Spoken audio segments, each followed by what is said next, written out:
Check your medicine cabinet. It's today's consumer alert. A recent round of testing of a kid's nasal swab remedy from an allergy company, Be Gone, resulted in a recall. Elevated levels of mold and yeast were found in the product. If your product has an expiration date of August 2024, you may want to stop using it and check the UPC code.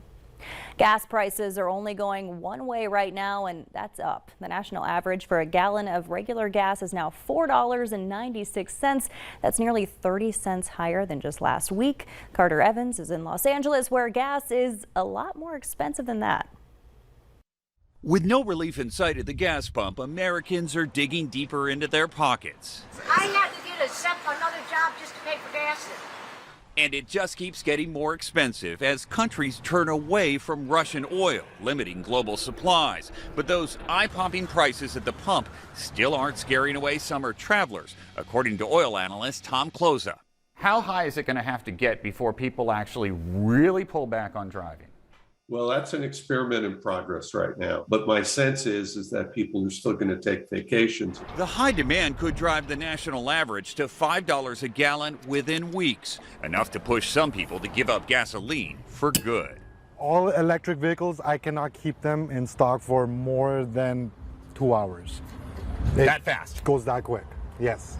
Kia is the second biggest seller of electric vehicles behind Tesla. The company's EV sales are up 132% from last year. For electric, it's the money. See? Sounds like a no-brainer these days. Yep.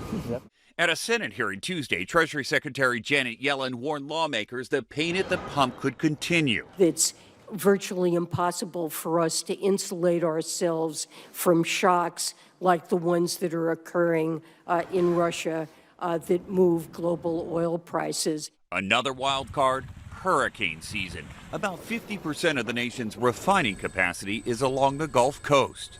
If a hurricane hit and knocked 10% of our refining capacity offline, what would that do? But I think a hurricane really alters the calculus. Then you get into the $6 to $7 a gallon range. So when are we going to get some relief? Well, many analysts think we won't see gas in the $3 range until at least next year. But there are two things that could drive prices down very quick, and neither of them are very good options. We could have another COVID wave or a recession, and no one wants that. Carter Evans, CBS News, Los Angeles. And Kohl's is negotiating with a potential new owner. The department store has announced it was in a 3-week negotiation period with a holding company that manages several retail chains. They proposed to buy Kohl's for around $8 billion. Kohl's makes $19 billion in annual sales, but they've faced tough competition from Amazon and big box chains like Walmart and Target.